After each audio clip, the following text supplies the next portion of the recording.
Is this airplane real, or is it an illusion? In his travels, Lemuel Gulliver visited a land such as the one we're about to visit. Gulliver had left the world of reality, where objects and people were of a familiar size. In Lilliput, everyone and everything was smaller, tinier, yet precisely perfect in every detail. In the land of model aeronautics, there is a place where men concern themselves with building reality on a Lilliputian scale. They construct small models of full-sized airplanes with such extremes of skill, patience, and precision that our eyes would be fooled if the planes weren't in settings which gave us a reference point to gauge their size. This land of scale modeling is populated by fascinating men, the fascinating planes they create, and the innovative methods they use. Often it's hard to tell what is real and what is not, for the men who build these airplanes are also the pilots who will take us on a wondrous flight into the world of modeling's grand illusion.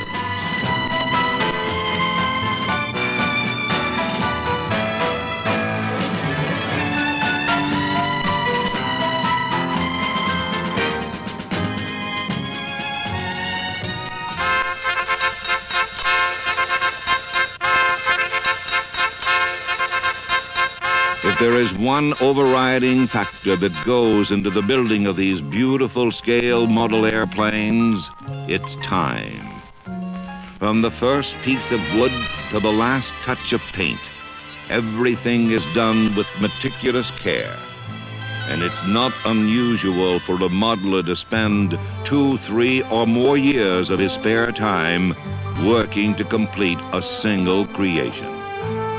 Planes such as this remarkable Westland Lysander are not uncommon in precision scale competition. Details from the real one are faithfully copied. On the ground, constructions of the caliber of this flying greenhouse seem amazing. In the air, they are breathtaking. A man invests much of himself in building and perfecting one of these beauties, and he can come to care for it in the sense that Van Gogh or Renoir may have cared for their paintings. So while flying them is a joyful experience, it's somewhat tempered by the knowledge that accidents can happen. Minor mishaps or a slight trauma, but a major breakup can be as devastating to the flyer as it is to the aircraft.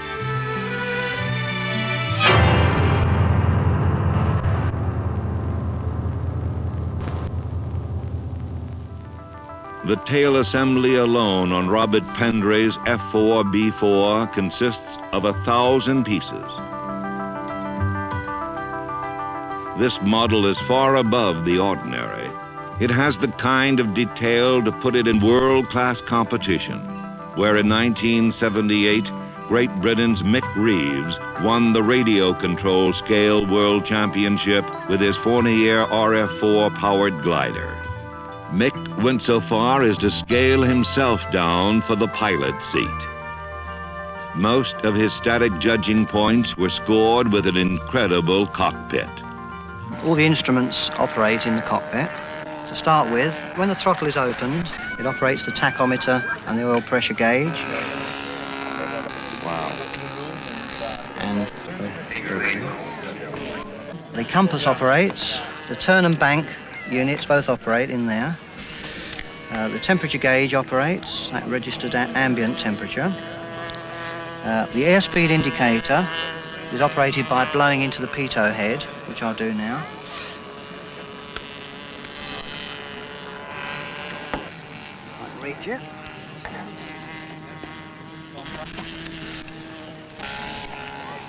The altimeter operates by blowing into this static hole here. I can reach it.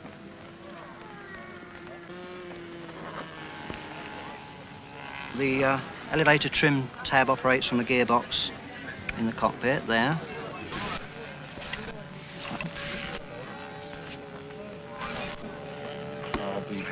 The handbrake operates. It's got a ratchet on it and it operates down on the wheel. There's a test button here which lights these two bulbs. And finally the earphones, if you plug them into the scale jack, press them in, it picks up a radio program and plays music through the earphones. The music Mick hears is certainly that of a different drummer. But complexity is not necessarily a prerequisite to enjoyment. Soaring planes are not as chock full of intricacies, but while many are not built to scale, there are those radio-controlled soaring enthusiasts who do prefer their gliders to be authentic copies of the real thing. Such people are Ken and Helen Olson of St. Louis, whose fellow club members have built and fly some truly magnificent scale gliders.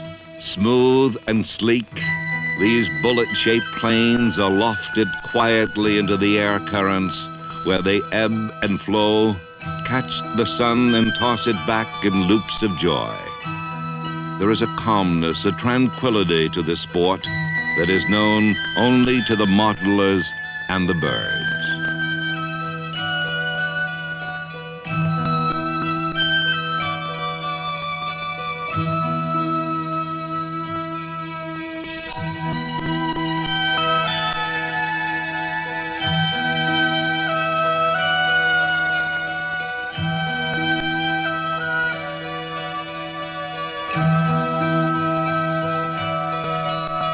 While soaring is on the peaceful side.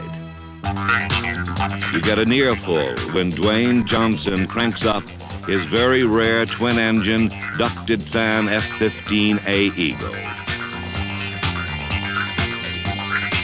Dwayne works for the company that builds the real Eagle, so research was not a difficulty. However, this 11.5-pound gray daughter posed some complex engineering problems and therefore required a year to build. In flight, everything is critical, from the retraction of the landing gear down to the pre-takeoff tightening of the tiniest screw. On this particular flight, a canopy screw was left loose, and when the canopy blew away, the center of gravity shifted. Handling became erratic and quite tricky. But in the end, Dwayne brought her down safely, saving himself a trip to Heartbreak Hotel. Sometimes many of modeling's grand illusionists converge on a single spot. When that spot is Markham Park, Florida, it becomes a gathering of eagles. It's a treat for the flyers who exchange information and examine each other's latest projects. It's also a treat for the spectators who get a look at some new and interesting models. This Cessna 310, owned by Paul Flo, is 1/4 scale and can be built from a kit. Its weight is 29 pounds and the wingspan is 7 feet. It takes between 2 and 3 horsepower to get the Cessna off the ground.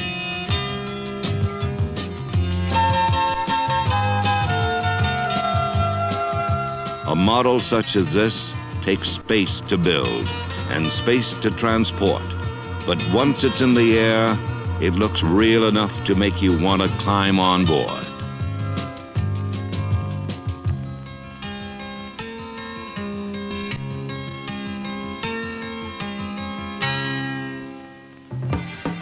Art Johnson's F-82G Mustang Night Fighter competes in the sports scale category, which means its appearance is judged from a distance of at least 10 feet. In the full-size plane, the pod between the fuselages contained radar equipment. In this plane, one fuselage is for the pilot, one for the navigator observer, who has dual controls for emergencies.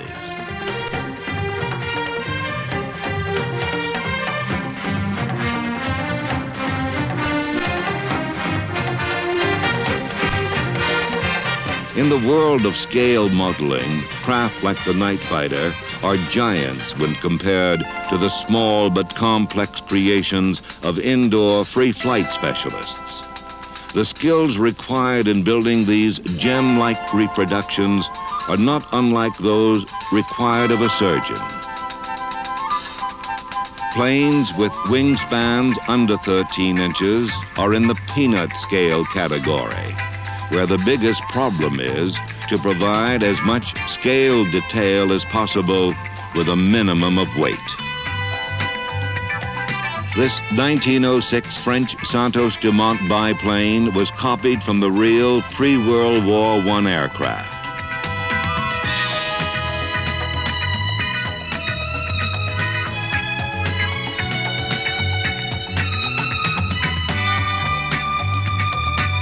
Getting these rubber-powered models to behave like this is a lot tougher than it looks, because they're quite delicate, and all elements must be in perfect balance to obtain flights of satisfactory duration.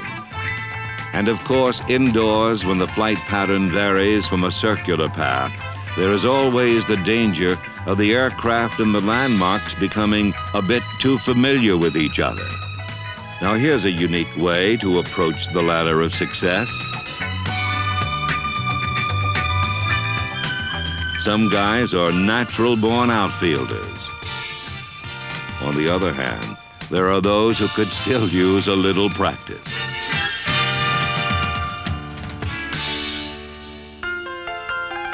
Accidents notwithstanding, when the flight is right, these exquisite models really do take to the air on gossamer wings, circling like butterflies or hummingbirds in search of some nectar-filled flower on which to land.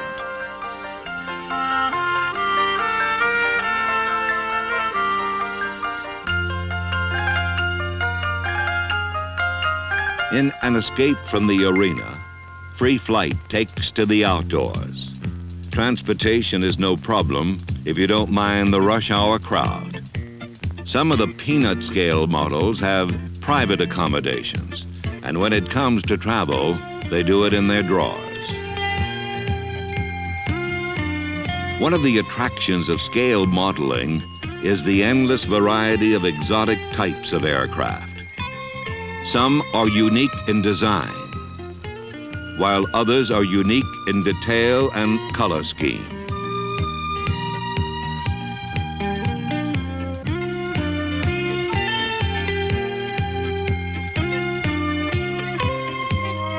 Still others may have a unique source of power, like this carbon dioxide-driven miniature, which is flown by Bill Brown, the inventor of the first model airplane gas engine.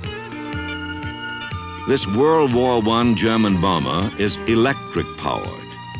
The large size allows for much realistic detail, but this also means a lot of weight and marginal power.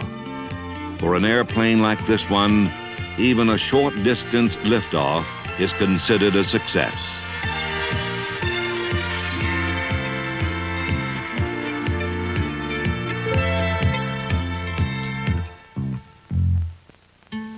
This is the Las Vegas workshop of Bobby Haight, who's built some interesting and unique free flight scale models over the years.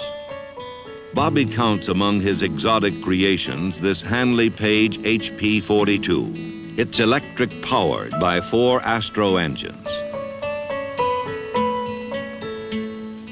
Again, size allows for detail and rugged construction, which on this day was a blessing, because the usually smooth-flying aircraft decided to go in for a little Alaskan-type bush pilot training. Gasoline power is what is needed to get this large and elaborately built free flight fancy into the air. This airplane takes a combination of sound body design, aerodynamic accuracy, and a properly tuned engine to ensure a successful flight. But even then, there are times when the aircraft has a mind of its own. Sometimes even the smaller models can display an exasperating perversity to do as they darn well please.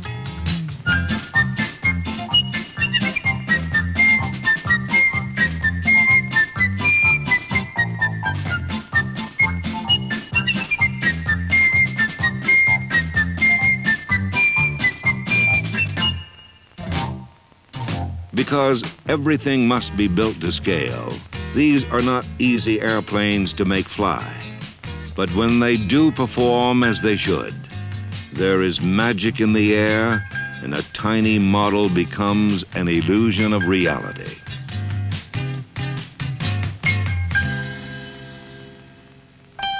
Carbon dioxide, electric gas, they're all fun. But there will always be felt an undefinable sense of purity when a crisply accurate scale airplane jumps into the sky with only a loop of twisted rubber and a summer breeze to push it along.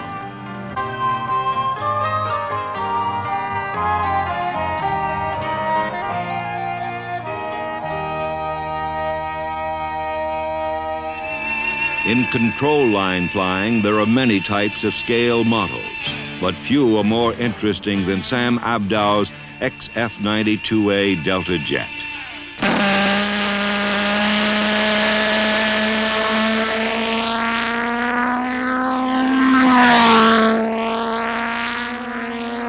When building a plane that has a jet engine, certain unique complications arise. But they're worth the trouble because they're fun and a challenge to fly.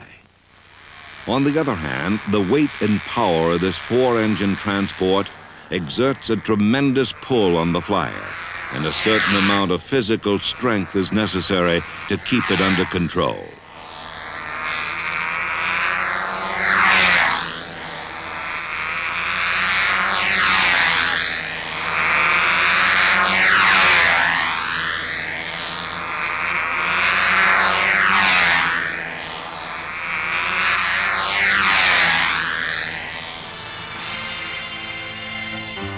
This extraordinary B-36 intercontinental bomber from the 1950s displays 6 piston engines. There are also 4 dummy jet engines which were added to the real bomber because the prop power alone was barely adequate.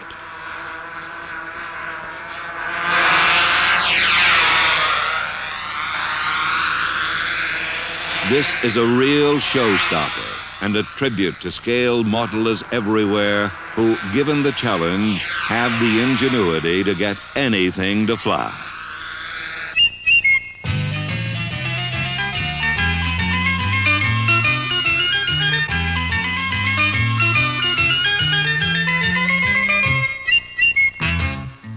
Realistic, accurate, and artistic. These are the only words to describe Alvin Schaefer's Grumman F3 F2. Winner of many prizes, this plane features operable cockpit controls, lights, bomb drop, opening access panels, full rivet lines, scale rib spacing, and more. This plane points out an irony of life, that the more perfect something looks, the easier it appears to the unschooled observer. Because the aircraft we have seen were as simple in their perfection as Waterford crystal, it's hard to imagine the huge expenditure of effort that goes into them. One man who does know the challenges of trying to build a world-class scale model is Bill Boss, who's at work on a control line Mosquito bomber of World War II vintage. The most challenging aspects of scale modeling to me is the fact that there are not on the market many of the things required to build a scale model airplane. The operating features that are required, bomb bay doors, revolving turrets, even the firing of guns or cannons can be duplicated in scale models, but it takes a tremendous amount of patience, time, and effort. And here is where the real challenge lies in scale modeling. An example of this might be in my latest scale model, the Mosquito that I'm building. We have an oxygen hose that the man had attached to his mask. Well, how do you duplicate this where the oxygen hose is something like 1/8 of an inch in diameter? Well, my daughter came up with a solution that worked out very well. And that was just the fact that you would make a coil of wire and wind it very tightly, put it out over another piece of wire, and then paint it up and bend it to the shape that's required to make it appear as though it was an oxygen hose within the cockpit of the airplane. Each one of the things that is done to make an operational feature takes many hours of time, and here's where the real challenge is in the airplane. You're not only a model airplane builder, you're a designer, you're an architect, you're an engineer of sorts, you even become a machinist, turning things out on a lathe. Many times you have to go to extremes to try to duplicate one-piece part. You make celastic rubber molds, but first starting with a wooden pattern, much like machine shop work, where patterns are made, cast in sand, and then a mold is poured. Well, we do the same thing with some of the features that we put on an airplane, the fairing of an airplane, fairing of landing gear. In this case, we use epoxy resins instead of casting a metal. An epoxy resin will do very nicely. And when finished and painted up properly, it looks just like a metal piece. One of the major problems with building my Mosquito bomber was my ability to find the detail that it required to make the operational features and or finish off the skin of the airplane. Some of the things that we look for in prints, drawings, photographs that you would use to substantiate what you've done with a model was not readily found. Most of the detail that's in this type of plastic model is very accurate. However, this particular one did not have one of the features that I wanted to build into my Mosquito bomber, and that is operating bomb bay doors. The bomb bay doors of the Mosquito probably presented one of the most interesting challenges in the building of this ship. The fact that there are so many things that have to happen in a certain sequence or have to happen properly to make the bomb bay doors look realistic. There are 46 versions of the Mosquito bomber. The version that I chose was one that uses a plastic bubble in its nose and place for the bombardier. Once you put that plastic bubble in its nose, rather than just a solid nose with a couple of cannons sticking there, you now have the responsibility of adding some detail there so that when people look through the plastic bubble, they're going to see the thing as though it was a real airplane. So after that's completed, we now have the added problem of doing a two-seat cockpit.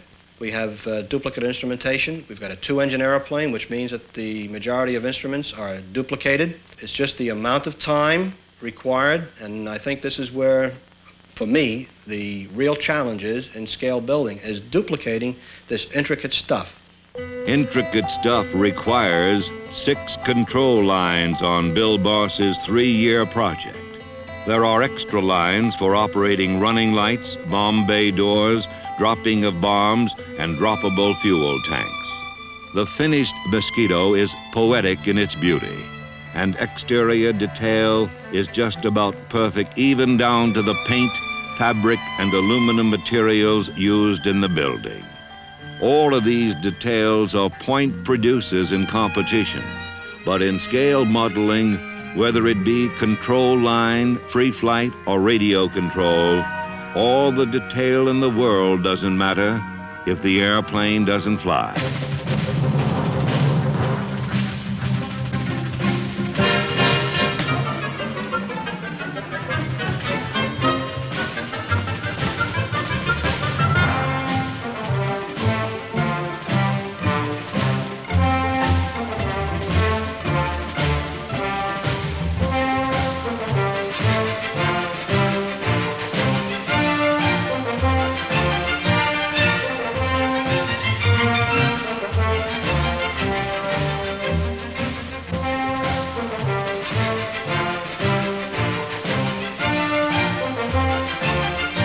The Mosquito bomber looks like it can be a winner. So where does it go from here? The next step is competition. 1965, I was fortunate enough with the PT-19 to win a second place at the U.S. Nationals. Ever since that time, I've had a burning desire to win trophies. Fortunately, I've won a few. However, my goals now are a little different. Someday, I hope that the Mosquito bomber will take me to the World Championships. Bob Underwood of St. Louis is a man who has realized that dream. A builder and flyer of some excellent radio-controlled planes, he was a member of the U.S. international team that flew at Woodvale, England in 1978.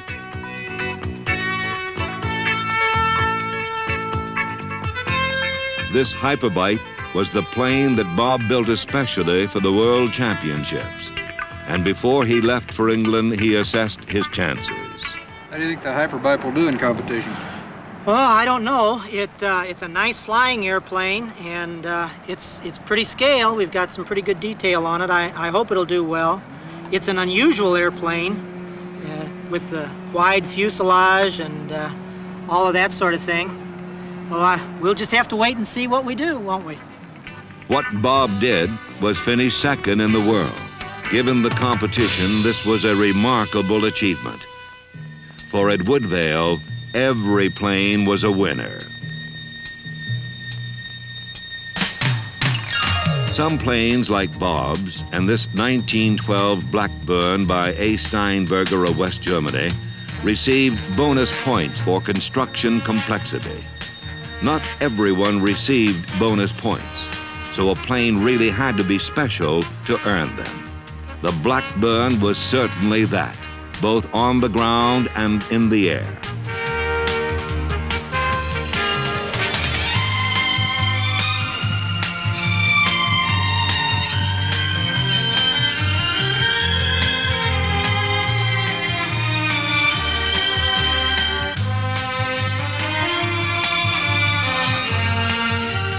At Woodvale, these grand illusions were carefully judged by experts, whether it was in the precision or sport scale category. This is the one that's brush painted, this. Okay. The colours look good.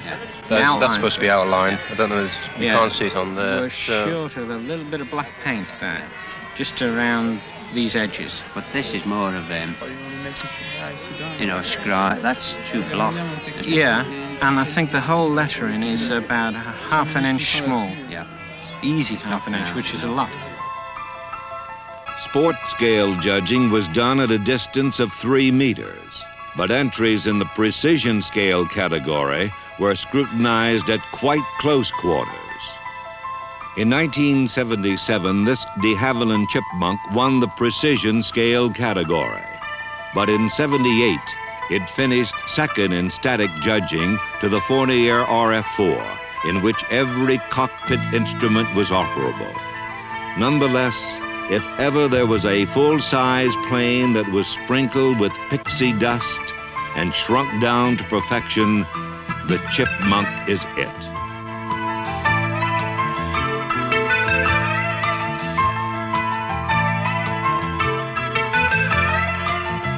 This plane was one of only 3 that scored over 2,600 points in the static precision competition, where an international panel of judges with most exacting standards reviewed each aircraft carefully.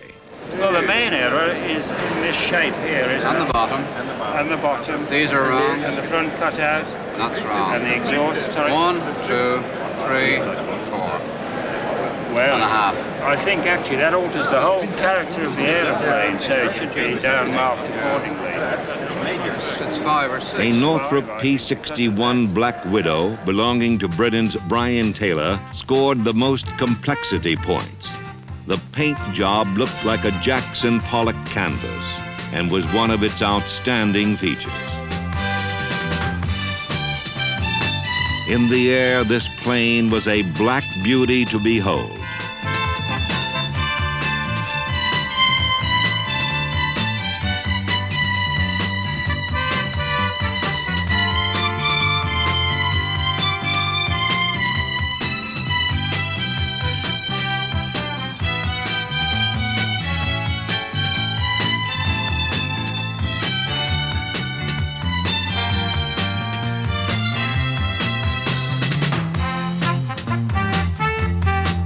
Despite a landing that dealt out wheels like playing cards, the Black Widow was relatively unscathed, and the pilot a lot luckier than another man who had spent years trying to get to the World Championships. The man was Ireland's Joe McCullum, whose tipsy nipper scored high in the static judging, and even had a scale dipstick to check the oil.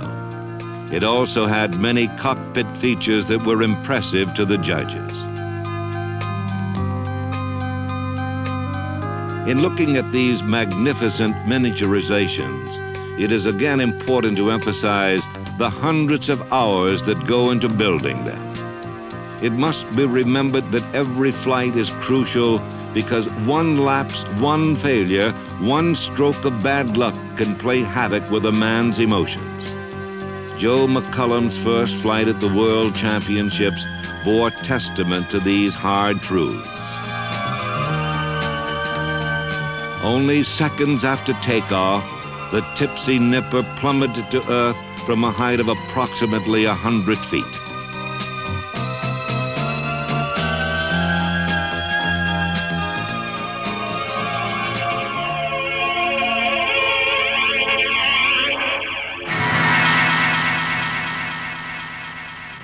The damage to plane and pilot was considerable.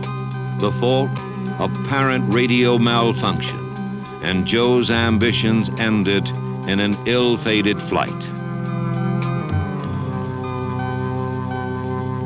While this was a low point, one of the high points was the demonstration flying of this Boeing 747. With a wingspan of 11 feet and a weight of 58 pounds, it was a certain crowd pleaser on size alone. Powered by 4 HP-60 engines, the 747 involved a team of 6 men who used 2 transmitters for flight. One for the inner engines and control surfaces, the other for outboard engines and a lighting system.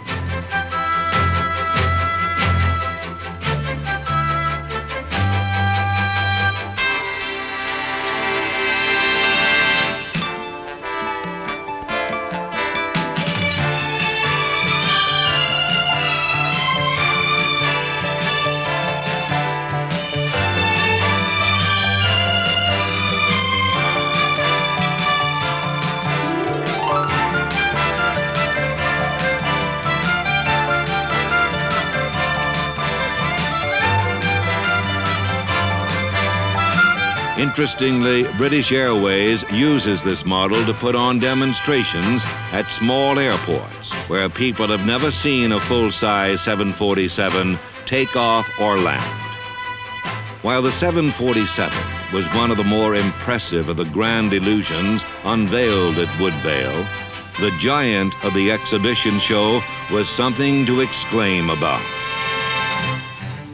This Lancaster bomber has a wingspan of 18 feet and a weight of 120 pounds, and took 6 men nearly 3 years to complete. The crew communicates through an earphone setup because, as would be expected, the 4 engines put out some decibels.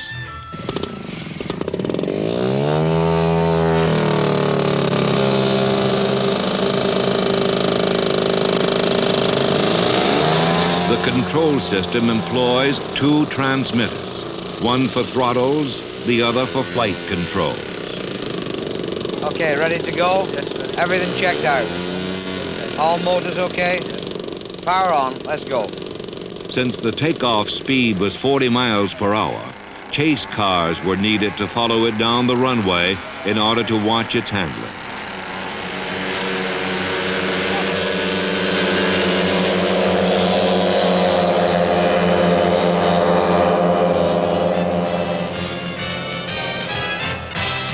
Although the actual flight was neither extended nor of a high altitude, the Lancaster did get up and did land without mishap.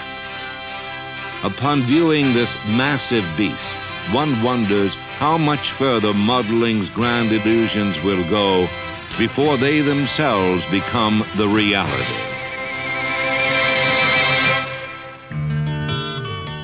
Giant models and international contests aside, the backbone of scale modeling is men like Bud Chappell.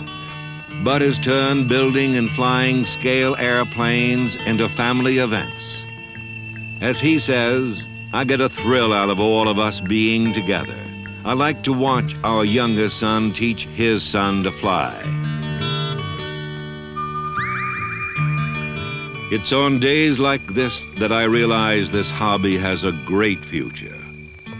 And it's on sapphire, vibrant days like this that Bud and his counterparts everywhere can be happy that they have discovered the scaled-down world of modeling's grand illusion.